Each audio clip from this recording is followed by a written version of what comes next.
2017년 1월 21일 예수님 메시지 말씀, 성경 말씀에 기록된 말씀에 보면 예수님의 선택하심을 받았던 자들이 있다.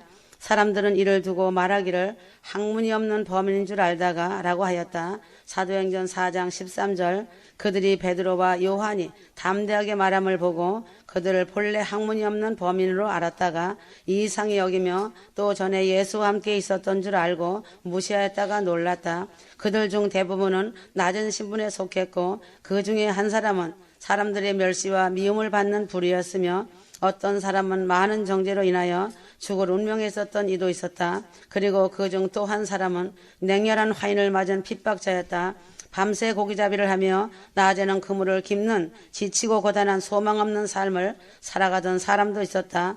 로마의 신정정치로 우울하고 복잡한 시대적 소용돌이 속에서 돈이란 부류를 택하여 자국민인 유대인들에게 심한 멸시와 미움과 소외를 당하며 살아갔던 세리도 있었다. 경건하고 겸손한 자들이라 여기던 사람들의 던지는 돌에 맞아 죽을 뻔했던 여인도 있었다. 그리스도인들을 모두 멸족시키려 했었던 광기의 사람도 있었다. 바로 이들이 믿음의 사람들이 생명을 다하여 따르고 지켜 보존하고자 하는 거룩하신 중보자이신 예수님이 외모로 사람을 판단하지 않는 탁월한 선택의 증거인 것이다. 무시당하고 조롱받던 그들이 예수님과 함께 동행하였으며 예수님 많은 고난에 동참했던 바로 생명책에 이름이 기록되어진 그 사람들인 것이다. 대부분 학식이 없는 이들이 주님을 따랐던 주류였으나 유일하게 당시 높은 수학을 한 바울과 같은 사도 바울도 있었다. 하지만 그의 학문에는 불구하고 진정한 하늘의 지혜와 지식이 없었던 것이 분명한 것은 메시아를 알아볼 수 없었던 그의 지혜는 유전된 율법에 의한 몽학 선생에 불과했던 까닭인 것이다. 그런 후 그들에게 값없이 주신 하나님의 선물인 성령의 충만함을 입으니 그들의 영계의 눈이 열리고 귀가 열렸다. 하나님께서는 세상의 어떤 월등한 지혜자도 그들의 지혜와 지식을 따라올 리가 없게 하셨다. 이처럼 예수님은 사람의 겉모습을 보고 그들을 불러 일생일대의 공생의 사역에 동참시키신 것이 아니었다. 그들 속사람 속중심을 이미 알고 계셨다는 것이다. 배우지 못하고 낮고 천하고 미련한 자를 예수님은 택하시고 선택하신 이유가 있다. 그들은 속사람이 첫째는 순수하고 거짓이 없었고 겸손한 자들이다. 순종으로 다져진 자들이다. 하나님의 영이 임하면 학벌이 능한 자라도 그들을 이기지 못한다. 하나님이 함께하기 때문이다. 이들은 항상 하나님의 영에 의하여 삶을 살아간다는 것이며 언제 어느 때라도 주님과 대화하며 살아간다. 성령의 지배하에 성령의 도우심을 입었기 때문이다. 신학 박사라고 목사라고 하여 좋은 학벌과 경험과 지식과 지혜를 소유한 듯 유능해 보이는 사람들을 세우고 또한 그런 사람과 함께해야 하나님 일을 성취시키는데 빠른 성과를 볼 것이라는 그럴듯한 기준을 가지고 있다면 그것은 인간의 먼지 같은 생각일 뿐이며 하나님 일을 하는데 포도원의 작은 여우가 되어 하나님 나라를 망치는 일을 하는 것이다. 휴거 성도가 가장 존경하고 사모하는 그리스도 예수님의 시각과 눈과는 상관없는 관점을 지향하고 있는 것이다. 하나님의 생각과는 전혀 다른 생각 속에 사는 자이다. 그러므로 외모로 사람을 취하여 교회나 하나님 일에 중심에 세우는 자신의 편협한 큰 오류를 알아야 한다. 이것이 인간의 생각으로 망하는 길이다. 끊을 것은 확실하게 끊어내는 결단이 있어야 한다. 양의 문으로 들어오지 않는 자는 도둑이 되어 항상 교회 안에 미혹의 영을 흩는 자가 되고 교만하기 때문에 질서를 지키지 않는다. 이런 자가 어리석고 미련한 자이다. 상대의 말을 듣지 않고 자신의 생각인 우상을 따라 움직이고 언행을 한다. 이런 시행착오는 성령의 열매를 맺지 못하고 맺은 척 등한시하는 이 일을 통해 드러난다. 사람을 외모로 판단하는 것을 가볍게 여길 수 있으나 절대 그렇지 않다. 처음 가졌던 그 사람에 대한 기대가 자신의 판단으로 자기의 기준과 미치지 못할 때 하나님이 세운 자들을 무시하고 자기의 생각으로 인해 불순종의 열매를 맺는 것이다. 증오와 원망, 원수가 되는 일을 불러오기도 한다. 어디에서 멈출 수 있는가가 관건일지나 문제는 이러한 오류를 계속 반복함으로 벌어지는 현상의 확대일 뿐이다. 그로 인해 자신 하나로 인해 하나님의 은혜를 망각하고 상대를 무시하고 배신하며 큰 아픔을 주는 것이다. 그 큰 화로 인해 자신이 지불할 대가에 대한 심각한 지각이 있는가 하는 것이다. 자신 안에 숨은 악은 이처럼 처음부터 화려하게 등장하지 않는다. 자신은 분별하고 기도한 끝에 결정하여 한 것이지 하며 하나님도 속이고 상대방도 속이고 또 자신을 속이는 것이 된다. 이런 자는 첫 관문인 회개가 없는 자이며 자신이 무엇을 많이 했던 것에 자부심을 가지고 날뛰는 것이다. 더 늦기 전에 자신을 심령골수를 찔러 쪼개는 하나님의 말씀으로 칼이 되어 신랑 되시는 예수님의 십자가 앞에서 철저한 검증을 받아야 한다. 이런 자는 자신의 고집 때문에 상대방의 말을 듣지 않는 것이 문제이다. 머릿돌이 되시는 돌에 맞아 산산이 조각나 깨지면 자신 속에 잘못된 오리가 보이고 세상이 보이게 될 것이다. 자신의 마음의 중심이 외모에 치중되는 삶이 아니라면 아무리 부족해 보이는 사람일지라도 그를 멸시하며 판단하지 않게 된다. 그 상대가 아무것도 모른다고 하여도 그 사람을 보며 속으로 말하기를 저 사람은 내게서 배워야 할 사람이니 내가 그를 가르치리라 할 수 없을 것이다. 나보다 남을 낮게 여기라는 말씀 안에 속한 사람이기 때문이다. 오히려 하나님을 안다 하는 목사들이나 사역한다고 하는 자들은 잘 들어야 한다. 주님께서 요구하시는 것은 어리석고 배우지 못했다고 무시하지 말고 그 사람들의 종이 되어라 하셨다는 것이다. 외모로 사람을 판단하는 것은 하나님께서 작은 자를 통하여 일하심에 계획과 뜻을 저버리는 중대한 과실이 될 수 있음을 다시 생각해 보아라. 수시로 대접의 건만을 깨끗이 하고자 했던 교만한 목사 박사들이 정신 차려야 한다. 예수님께서 분노하시며 너희는 육체를 따라 판단하나 나는 아무도 판단치 아니하노라. 너희는 외모로 사람을 판단하거니와 너희끼리 서로 구별하며 악한 생각으로 판단한 자가 되는 것이 아니냐. 그러므로 때가 이르기 전 곧 주께서 오시기까지 아무것도 판단치 말라. 그가 어둠에 감추인 것들을 드러내고 마음의 뜻을 나타내시리니 하인을 판단하는 너는 누구뇨? 저를 세우시는 하나님이시라는 것을 잊어서는 안 된다. 왜 하나님의 말씀보다 사람의 생각이 앞서게 되는지 알아야 한다. 처음 하나님을 믿을 때 첫째 관문인 회개가 없었기 때문이다.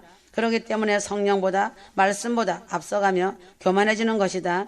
회개의 영보다 마귀의 영이 먼저 왔다는 사실을 모르고 살아왔기 때문에 하나님의 명령보다 자신의 생각이 앞서가는 것이다. 성령으로 첫 관문인 회개를 철저히 해야 하는 것이 첫 번째 통과하는 문이다.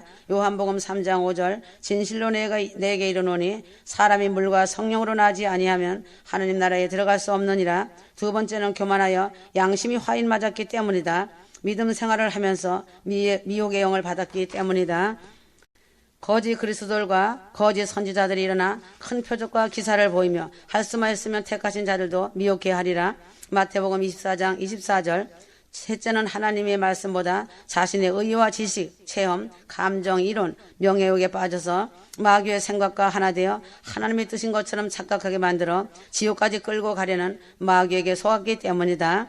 고린도후서 10장 4절 우리의 싸우는 병기는 육체에 속한 것이 아니요 오직 하나님 앞에서 견고한 진을 파하는 강력이라. 이 모든 이론을 파하며 하나님이 아는 것을 대적하여 높아진 것을 다 파하고 모든 생각을 사로잡아 그리스도에게 복종케 하니. 고린도후서 10장 5절 넷째는 영적 스승을 만나지 못하고 귀신의 가르침을 받은 영적 소경 목자와 친구를 만나서 함께 지옥으로 향하게 만들려는 마귀에게 속았기 때문이다. 다섯째는 사람의 말을 귀신에게 잡힌 사람들의 말과 거짓의 영에 잡힌 목자의 말에 속아 하나님 말씀처럼 믿고 자신의 감정을 그곳에 맞추어 가기 때문이다. 애초에 성령으로 거듭남이 없이 출발하지 못하고 마귀가 주는 거짓의 영을 받아 성령 받은 줄로 착각하게 만들어 자신은 천국 갈 줄 확신하게 만들고 직분받고 신학을 공부하는 것이 하나님의 뜻인 것처럼 속여 결국 마귀의 작전대로 끌려가는 영혼들이 차고 넘친다. 하나님의 명령 없이 신학하고 직분받으면 결국은 모두가 마귀에게 속았다는 사실을 잊지 말라. 어떤 사람들은 하나님을 더 잘 알고 믿기 위하여 신학을 공부한다고 한다. 그러나 하나님은 그 시간에 자신이 통회자복하며 성령 받기를 원하신다는 것이다. 그러한 사실을 망각하도록 마귀가 자신의 생각을 강력하게 사로잡고 있기 때문에 결국은 알면서도 끌려간다. 영적 의지와 믿음이 없기 때문에 그런 것이다. 이런 자들은 때로는 가정도 자식도 남편도 아내도 버리고 사역한다고 이곳저곳을 서성거리며 돌아다닌다. 하나님께서 순교할 수 있는 믿음을 주시어서 복음을 전하라는 명령이 임하였을 때 감사한 마음으로 순교할 수 있는 믿음의 각오가 서 있는 사람만이 신학을 할 수 있고 목자라는 직분자가 될 수 있다. 그리고 하나님은 벙어리가 아니라는 사실을 망각해서는 안 된다. 왜 자신이 장님이 되어 살려고 하며 왜 귀머리가 되어 성경 말씀보다 하나님의 명령보다 앞서가려고 하는가이다. 환경이 자신에게 말해주며 삶이 말해주고 성령의 사람들을 통하여 수시로 말씀을 경고하시는 채찍의 소리를 듣지 못하기 때문에 자신이 사서 고통받으며 사서 매를 맞는다. 사서 삶의 고통을 받는다. 이러한 사람들이 차고 넘치는 세상이다. 하나님의 명령 없는 신학은 결국은 지옥으로 달려가는 지름길이라는 사실을 잊어서는 안 된다. 귀신의 소리에 속지 말아야 한다. 세상은 온통 귀신의 소리로 가득하고 충만하다. 겟세마네 동산의 예수님처럼 기도해 보았느냐? 예수님처럼 생명 걸고 영원 사랑에 목말라 기도하였느냐? 아직 아니라면 이제라도 깨어 돌이켜서 회개하고 주님만이 전부가 되어 주인 삼고 가정 천국을 이루어야 한다. 그것이 자신도 살고 가족, 권력, 친척들이 사는 길임을 알아야 한다. 영원히 깨어있는 자만이 알아듣고 돌이킬 것이다. 더러운 사단의 소리에 속지 말아야 한다. 자신은 열매 맺지 못하고 다른 사람 전도한다고 뛰지 마라. 하나님을 욕되게 하는 것이고 하나님의 영광을 오히려 가리는 자가 된다. 자신이 어느 자리에 서 있는가, 어느 줄에 서 있는가 자신 점검이나 잘해야 한다. 자신이 하나님에 속한 하나님 편인가 아니면 마귀의 편인가 돌아보아 성령의 도우심으로 통곡하며 회개하여야 한다. 하나님이 자신에게 무엇을 원하시는지 알아야 하고 하나님이 슬퍼하시는 것이 무엇인지 알아야 한다. 하나님이 거하시기 원하는 곳에서 순종하고 사랑하며 믿음의 선한 싸움을 싸며 승리해야 한다. 로마서 12장 1절에서 2절 그러므로 형제들아 내가 하나님의 모든 자비하심으로 너희를 권하노니 너희 몸을 하나님이 기뻐하시는 거룩한 산제사로 드리라. 이는 너희의 드릴 영적 예배니라. 너희는 이 세대를 본받지 말고 오직 마음을 새롭게 함으로 변화를 받아 하나님의 선하시고 기뻐하시고 온전한 뜻이 무엇인지 분별하도록 하라. 오늘날 하나님의 자비하심으로 너희를 권하는 것은 마지막 때임을 분별할 수 있어야 하는 것이다. 마지막 때에 가져야 할 은사 중 하나는 영분별이다. 가짜인지 진짜인지 육으로 보면 알 수 없다. 그 속에 품은 것이 진리인지 거짓인지 분별하려면 하나님의 성령으로 분별의 영을 받아야 한다. 마지막 때가 되었다는 것은 하나님의 심판이 가까웠다는 것은 대환란 전에 성도의 휴거와 대환란에 남는 자들로 구별할 수 있다. 남겨진 자들 중 휴거의 자격이 없어 못 올라가는 것은 자신의 믿음이 없어서 남겨진 자도 많이 있지만 남아서 하나님의 맡은 사명으로 목배임을 당하거나 대환란에 살아서 천년왕국으로 들어갈 자들이 있는 것이다. 그 외에 하나님을 모르는 자들은 누구든지 남녀노소 가릴 것이 없이 육육육이라는 짐승표 베레칩을 받을 것이다.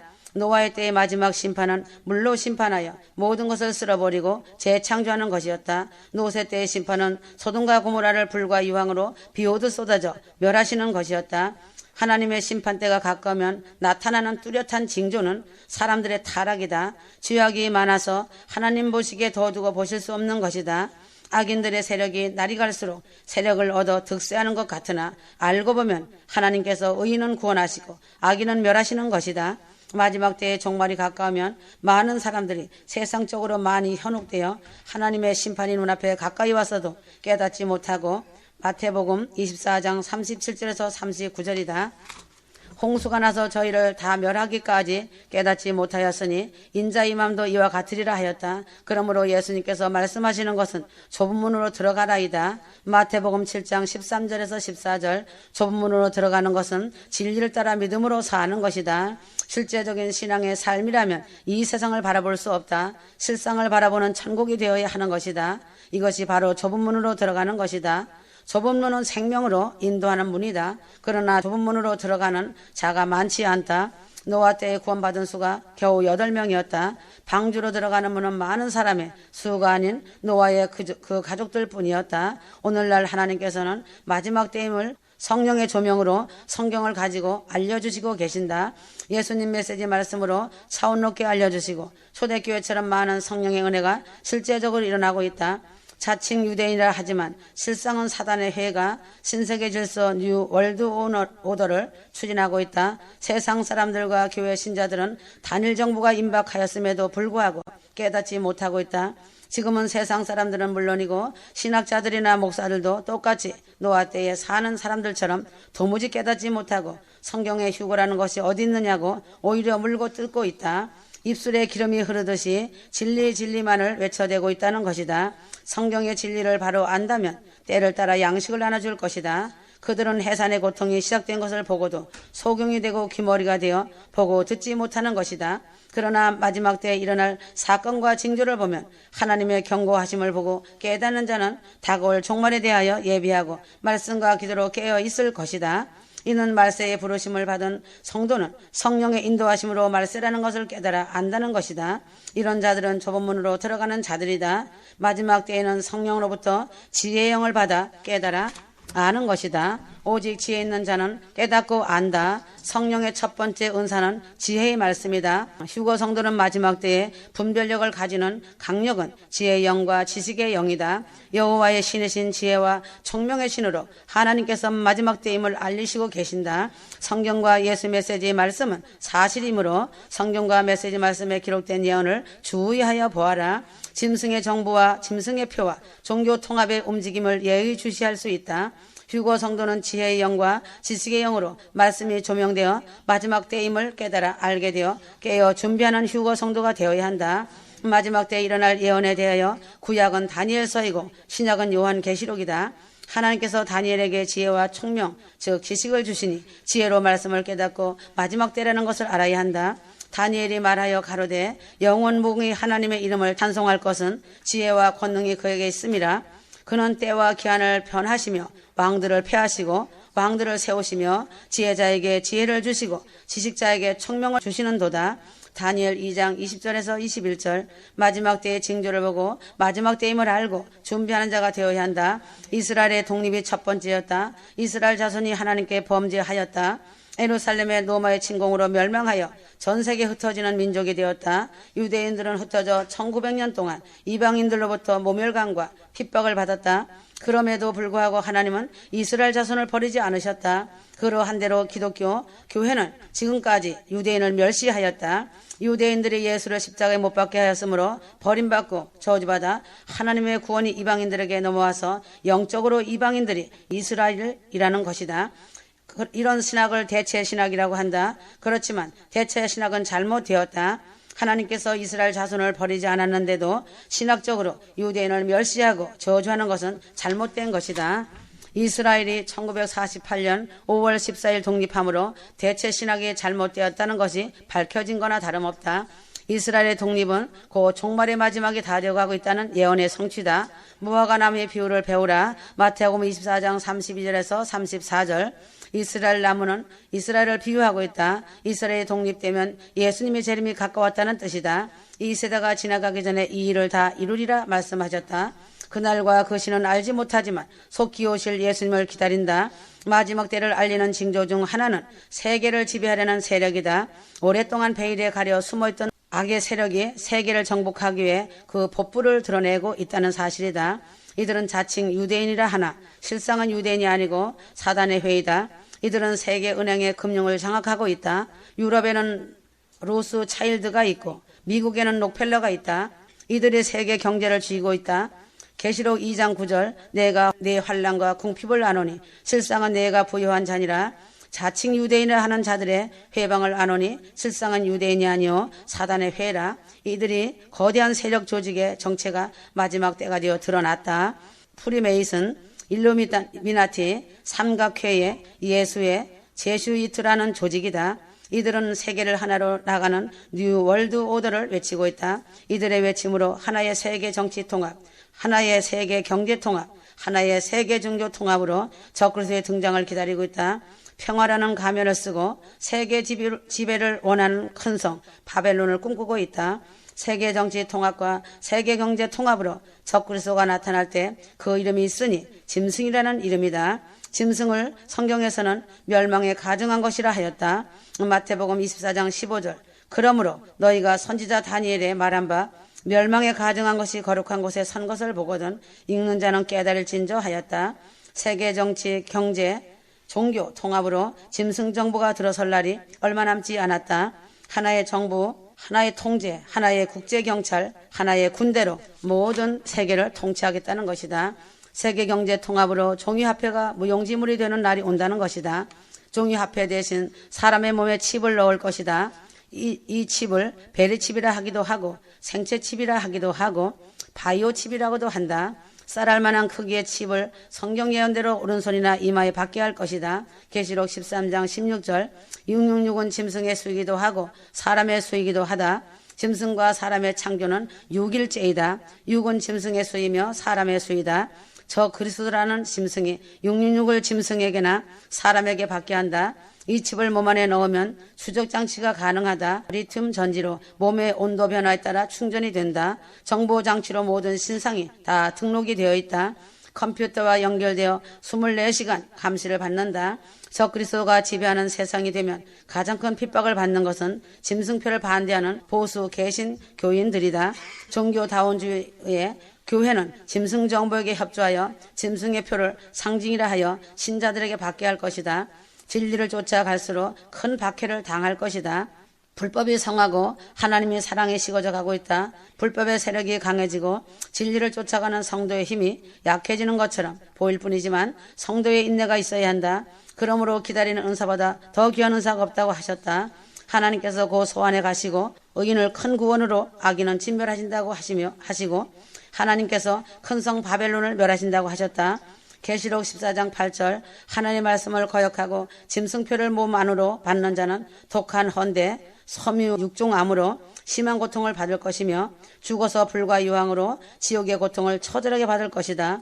휴거 성도는 빌라델피아 교회에 칭찬받는 신부들이다. 계시록에 나오는 7교회 중에 유일하게 칭찬을 받은 교회는 서머나 교회와 빌라델피아 교회이다. 빌라델피아 교회의 칭찬은 적은 능력을 가지고도 예수님 말씀을 지키며 예수님의 이름을 배반하지 않았다는 것이다. 적은 능력이라고 하는 것은 보수적인 교회로 성도 수가 많지 않다. 적은 무리의 수가 진리를 따라 오직 성경과 예수 메시지 말씀으로 오직 유일하신 하나님과 신랑 예수님으로 영적 무장을 한다. 성경과 예수님의 메시지는 창세기서부터 요한계시록까지 변함없는 진리라는 사실인 것이다. 오직 유일하신 하나님을 믿으며 하나님만을 섬긴다는 것이다. 오직 구원은 예수님의 이름 외에는 성도들에게 주신 적이 없다는 사실이다.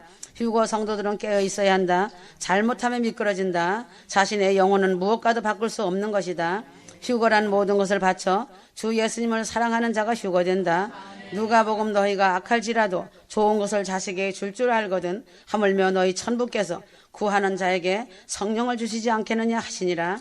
성령님은 하나님이시므로 자신에게 오셔서 하나님의 뜻대로 자신에게 행하여 주신다. 자신이 하나님의 뜻을 행하며 순종하면서 살아가려면 반드시 성령 안에서 살아가야 한다. 자신이 성령을 믿는다고 말만 하는 것이 전부가 아니다. 자신에게 구체적으로 성령이 나타나시고 행하시고 역사하시는 삶을 살아가야 한다. 휴거는 성령의 역사이다. 이 땅에서의 마지막 성령의 역사하십니다. 성도는 휴거를 사모하는 하나님의 자녀들로서 당연히 성령을 사모하고 간구하고 사모하고 그 안에서 살아가려고 해야만 한다. 휴거는 성령이 해주시는 일이다. 한시도 게으르지 않고 마음에 허리띠를 묶고 남자답고 강건하게 성령을 사모해야 한다. 순결하고 헌신하는 여자처럼 충성스럽게 오직 그 하나만을 열렬히 사모해야 한다. 성령은 기계적으로 부어지는 것이 아니라 주님의 마음이 움직이시면 자신에게 부어지고 쏟아져 내려오고 강렬한 비처럼 폭포수처럼 자신에게 내려온다는 것이다. 자신의 배에서 생수처럼 솟아난다. 사랑은 서로 뜨거워야 한다. 하나님은 휴거 성도들을 뜨겁게 사랑하시기 때문에 눈동자보다 더 강렬한 사랑으로 신부들을 사랑하신다. 하나님은 휴거 성도들을 너무나도 사랑하시기 때문에 그 아들 예수님을 성도들을 위하여 보내주셨고 예수님은 휴거 성도들을 뜨겁게 사랑하사 그 몸과 마음을 다 성도들을 위하여 주셨으며 그 뜨거운 사랑으로 고통을 당하셨다. 예수님의 십자가에서 하나님의 뜨거운 사랑을 보지 못하는 자는 마음이 고장난 자들이다. 죄로 인하여 더러운 때가 낀 마음이다. 그러므로 회개할 때 예수님의 피로 자신의 마음이 씻겨질 때 그 즉시 하나님의 사랑을 느낄 수 있는 경험을 많이 해야 한다. 그렇게 되면 자신의 눈에서 뜨거운 눈물이 흐르게 된다. 그 뜨거운 눈물은 정말로 자신의 인간의 마음이 창조주 하나님의 순수하고 아름다운 순결한 사랑을 맛보기 때문이다. 그리하면 자신의 마음이 예수님을 뜨겁게 사랑하는 자가 된다. 베드로가 그러한 사람이다. 사도 베드로는 주님의 사랑을 아는 자들은 또한 서로 사랑하라 라고 말하였다. 베드로전서 1장 22절 너희가 진리를 순종함으로 너희 영혼을 깨끗게 하여 거짓없이 형제를 사랑하기에 이르렀으니 마음으로 뜨겁게 피차 사랑하라. 자신의 영혼이 예수님 말씀과 보혈로 정결하게 되면 자신은 거짓없이 형제 자매를 뜨겁게 사랑하게 되는데 이것은 일방적인 것이 아니라 피차 사랑하는 것이다. 사랑은 교감이 이루어져야 하는데 일방적일 수만은 없다. 그런 사랑은 오래가지 않는다. 주님의 사랑은 영원히 영원하므로 자신이 정결하게 되면 바로 이러한 사랑을 하는 자가 된다. 정결하면 성령을 받고 자신의 사랑이 더욱 불타오르기 때문이다. 그러나 자신이 더러우면 예수님과 단절됨으로 사랑의 불은 꺼지기 마련이다. 따라서 회개하는 마음이 매우 중요하다. 혼인잔치란 결혼잔치를 말하는데 사랑이 없는 결혼은 있을 수 없다는 것을 알아야 한다. 휴거 성도는 이 땅에서 예수님을 온 마음을 다해 사랑하고 순종해야 한다. 그런 자에게 성령을 부어주실 것이다. 그래야 비로소 성령 충만한 삶이 시작되는 것이다. 성령 충만이 내 자신의 의지만으로 노력해서는 되는 것이 아니라 예수님을 사랑하는 마음이 중요한 것이다.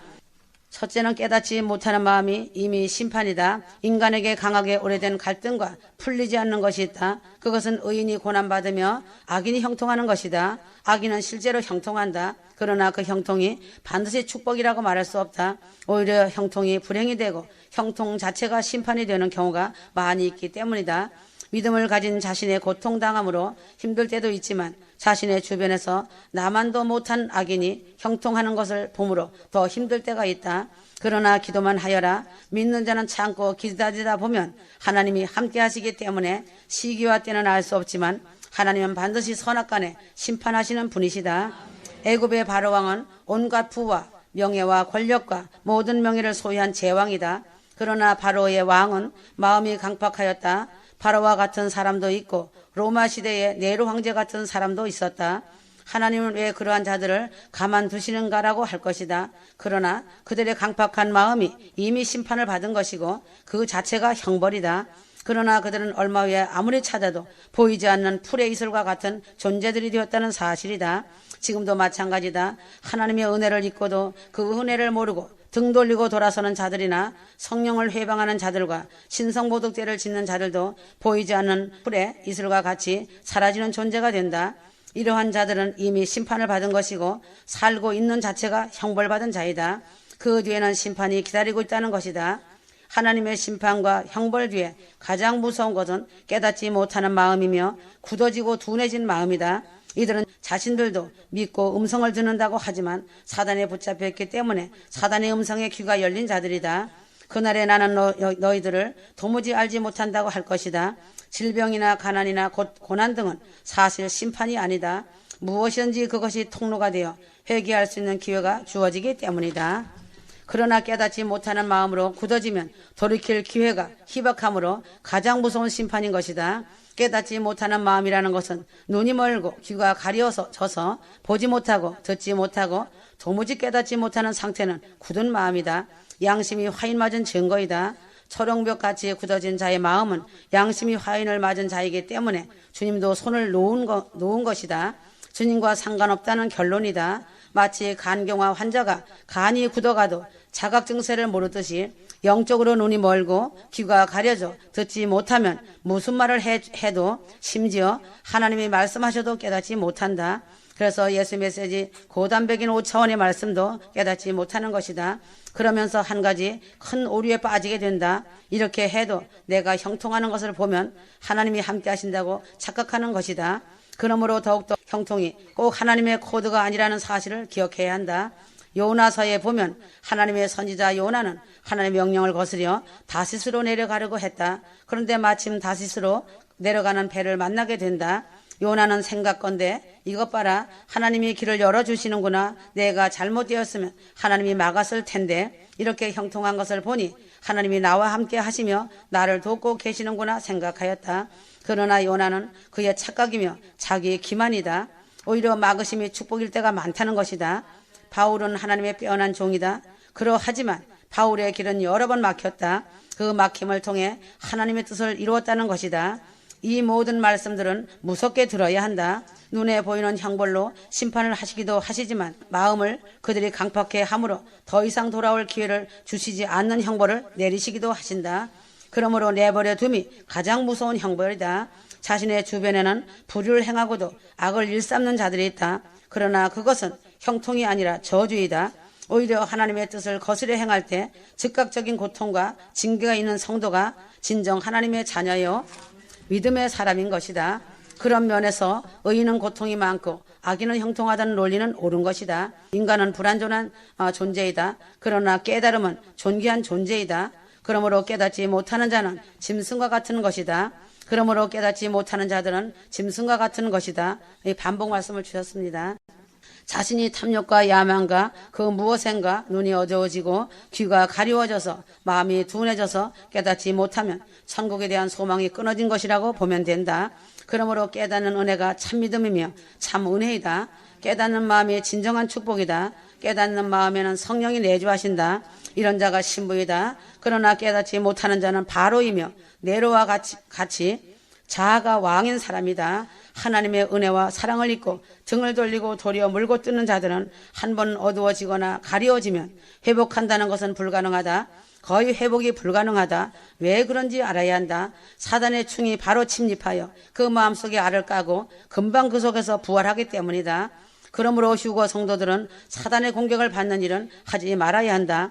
휴거 성도는 신랑 예수님을 바라보아야 하고 늘상 십자가 보혈을 의지하여 삶 가운데서 짓는 죄를 회개하고 기도에 전력을 다해야 하며 말씀을 꼭 붙들어야 한다.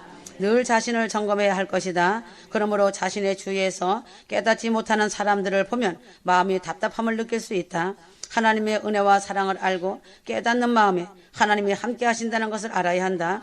사단은 어찌하든 휴거 성도의 눈을 멀게 하고 귀를 가리우고 마음을 둔하게 하여 아무리 고단백 말씀을 주어도 도무지 깨닫지 못하게 하고 마음이 둔감하고 강팍한 자로 살게 한다. 그리고는 그 속에서 웃음을 짓고 있다. 그것은 최고의 심판이며 형벌이기 때문이다. 그러나 하나님의 뜻과 코드는 일일이 간섭하시고 깨닫게 하신다. 그러므로 은사 중에 제일 큰 은사는 영분별이다. 모래알 만한 작은 일에도 늘 감사하는 휴거 성도가 되어야 한다. 휴거 성도들은 하나님의 은혜가 무엇인지 바로 알아야 한다. 자신한테 유익이 되면 쉽게 말하는 것이 있다. 하나님의 은혜라고 말한다. 모든 것을 은혜로 하자라고 말할 때가 많다. 과연 이 말이 맞는 말인지 생각해 보아야 한다. 자신의 무책임과 욕심을 합리화시키기 위해서 은혜라는 귀한 말을 들먹일 때가 많다. 자신의 무책임한 행동으로 상대에게 피해를 입혀놓고도 은혜라고 한다. 그리고 은혜로 하자고 말하고 있다. 이 말은 대충 넘어가자 하며 문제 삼지 말고 무마해달라는 뜻이다. 라반은 야곱에게 우리는 친척이다. 서로 사랑하는 관계니까 내 집에 머물라고 말한다. 겉으로 보면 사랑을 강조하는 말이다. 그러나 그 내용은 야곱을 계속해서 싼 임금으로 붙들어 매려는 욕심이다. 은혜를 들먹이며 약자에게 희생을 강요하는 교활함이다. 은혜를 들먹이며 약자에게 희생을 강요해서는 안 된다. 먼저 하나님의 축복과 은혜를 풍성히 받은 자가 있다. 더 많이 받은 것은 소명이다. 더 베풀라는 귀한 도구이다. 더 받았기에 더 많은 자신의 희생이 가능하다. 은혜는 자신의 희생을 통해서 남을 살리는 것이다.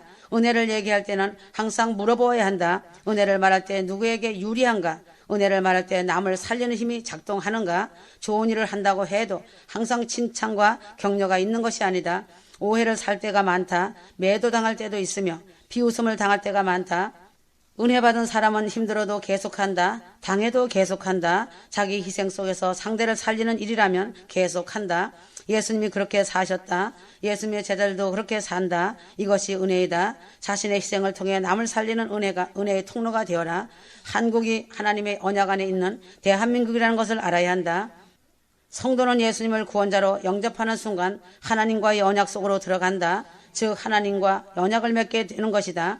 창조주 하나님과 언약을 맺었기 때문에 자신의 인생은 이제 천국의 계단을 한 단계씩 올라가면서 형통하며 이전보다 많은 복을 받게 될 것이라고 자신이 기대한다. 이러한 기대는 잘못된 것은 아니다. 반드시 알아야 할 것은 모든 언약은 일방적으로 한쪽에게만 유리하게 맺어지지 않는다는 것이다. 언약은 보통 많은 조항으로 구성되어 있다. 이 조항에는 언약을 준수하면 유익이 크고 얻게 될 좋은 결과들과 준수하지 않으면 치러야 할 대가가 반드시 명시되어 있다. 이것을 신학적 용어로는 언약적 축복과 언약적 저주라고 표현한다.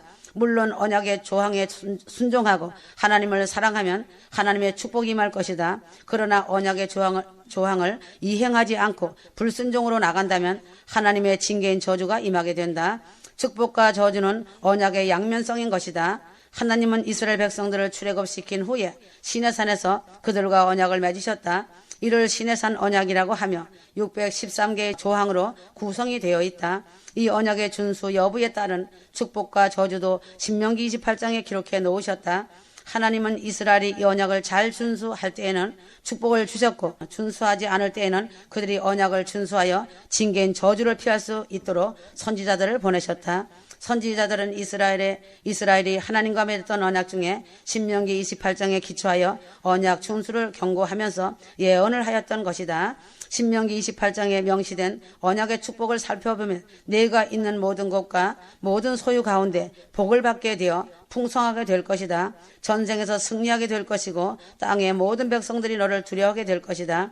내가 머리가 되고 위에 있게 될 것이고 내가 들어와도 복을 받고 나가도 복을 받을 것이다 라고 되어 있다.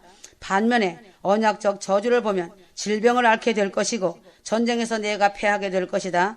가뭄으로 배고프게 될 것이고 네 몸에서 나온 자녀의 살을 먹게 될 것이다. 그 땅에서 멸망하여 흩어져 다른 곳으로 끌려갈 것이라고 말한다. 이 언약적 축복과 저주는 이스라엘 백성에게만 해당되는 것이 아니다. 예수님을 통해서 하나님과 언약 관계로 들어간 기독교인들에게도 언약적 축복과 저주는 동일하게 적용된다. 그렇기 때문에 성경의 마지막 책인 요한계시록에까지 신명기 28장에 기초한 언약적 축복과 저주에 관한 이야기를 말하고 있는 것이다. 대한민국은 전 세계에 전례 없는 독특한 태생을 가진 국가이며 민족이다. 수천 년 전 하나님이 친히 언약을 맺었던 이스라엘 백성들이 1948년 이스라엘 재건하면서 아모스 9장 11절에서 15절 말씀이 성취되었다고 선포했었다. 그러나 기도를 한 것은 아니었다. 오직 전 세계에서 대한민국이 유일하게 예수 그리스도의 이름으로 기도하면서 건국되었다. 1948년에 믿든 믿지 않든 모든 국회의원들은 자리에서 일어나 함께 기도에 동참하였다. 이 기도를 이루는 기도 제목은 크게 세 가지였다. 민생복락, 남북통일, 세계평화였다. 민생복락을 주시면 남북통일과 세계평화를 이루겠다고 한 것이다. 즉흥적인 기도를 했던 사람은 그 당시 이윤영 국회 부의장이었는데 그는 목사였다. 다시 말해 그의 기도는 남한을 잘 살게 해주시면 북한의 자유를 확산시키는 통일을 이루어 남북이 하나 되어 세계 복음화를 이루겠다는 대한민국의 미래 청사진을 제시한 대한민국 언약이었던 것이다. 이 기도는 지금도 국회 속기록 제1호로서 역사에 남아있다. 대한민국이 하나님과의 언약 속으로 영원히 들어가는 출발선이 되었다. 지난 60년 동안 남한은 이 언약의 기도 아래 세계가 놀라워하는 최고의 성장을 이루어냈었다. 이승만 대통령 부부는 틈만 나면 하나님 앞에 무릎을 꿇어 기도하였다. 그 후 또한 박정희 대통령을 세우시고 그에게 지혜를 주시고 짧은 시간 내에 산업화와 민주화를 동시에 이뤄내어 양적으로 질적으로 민생 복락을 누리는 기적의 나라로서 급부상하면서 인정을 받게 되었다. 이 일은 사람의 힘으로 할 수 없었다. 하나님이 한민족의 건국의 아버지들이 맺었던 언약을 기억하시고 그 기도에 응답해 주시고 고센 땅으로 큰 축복을 주셨다는 것이다. 그러므로 건국의 아버지들이 누리지 못한 민생 복락을 지금까지 누리고 있는 대한민국 민족이 되었다. 특별히 기독교인들은 건국의 기도 속에 맺어진 나머지 언약 조항들을 지켜야 할 책임을 지고 있다. 바로 남북 통일과 세계적인 평강 가운데 자유를 확장시키고 재림의 종족으로서 환란전 공중휴가 나팔을 반드시 불어야 할 의무이다. 그래서 한국에서 92년 10월 28일 나팔절에 공중 강림하시어 오신 예수님을 전무후무하게 나팔을 불게 하셨고 지금까지 공중휴가 나팔을 전 세계 나팔을 불게 하신 것이다.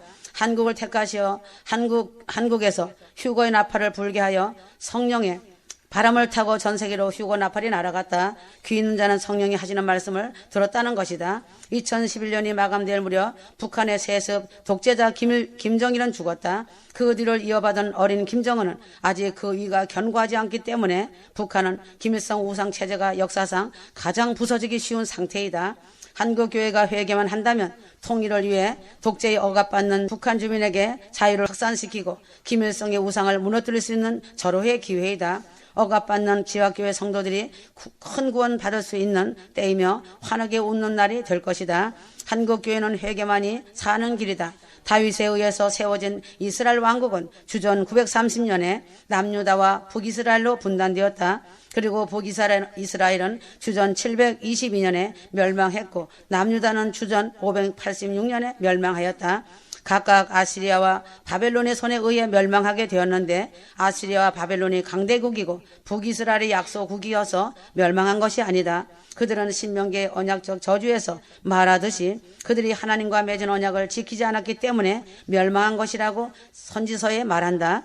이스라엘은 언약을 준수하려고 하기는커녕 종교 예식 자체를 의지하였고 이방인들의 풍습을 끌어들여 종교를 혼합하였다. 그들은 자신들의 힘과 군사력에 마음을 두었고 부를 쌓는 것에 집착하였다. 범죄한 그들이 두려워해야 할 강자는 열강이 아니라 언약을 맺었던 그들이 하나님이어야 했다. 2017년 대한민국은 언약적 축복과 언약적 저주를 선택하는 위태로운 시점에 서 있다. 언약을 준수하지 못하여 약 2500년 이상을 타국에서 핍박받으며 살았던 이스라엘을 한국 교회들은 기억해야 한다. 지금 한국 기독교인들은 1948년 건국의 아버지들이 하나님과 맺었던 언약을 기억해야 한다. 그리고 언약을 맺었던 하나님을 두려워해야 한다. 크리스찬들이 그 하나님과 언약을 기억하고 지키려는 의지를 가지고 믿으면 십자가에서 보이신 하나님의 사랑이 대한민국의 절망과 북한의 고통을 덮으면서 언약적 축복을 받는 길이 될 것이다. 이제는 공중휴거가 임박한 시기다. 한국이 재림의 종주국으로서 교회들이 휴거복음을 믿는 성도들을 종말론 자 이단이라고 물고 뜯지 말고 깨어 회개하여 벗은 알곡이라도 되어야 하고 낙원 변두리 낙원이라도 들어가야 한다. 동북아의 한 변두리인 한국에서 하나님이 택하시고 선택하신 하나님의 거룩한 영광 가운데서 흘러나오는 공중휴거 나팔과 복음의 빛이 더욱 힘차게 전세계 신부들을 사방에서 끌어모을 것이다.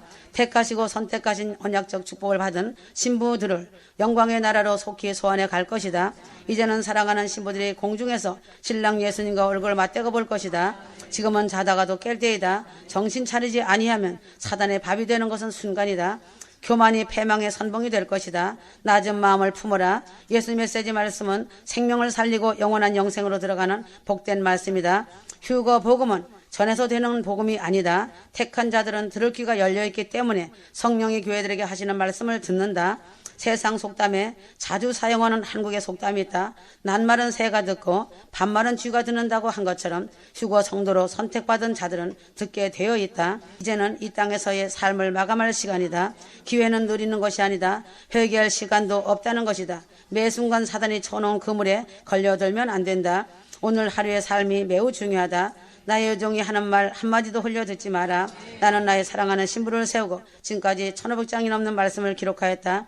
나의 여종 자유로 말하는 것이 아니다. 그 말이 나의 말이다. 이제 속히 얼굴 맞대고 볼 것이다. 다 왔다. 사랑하는 전세계 신부들아 사랑하노라. 아멘.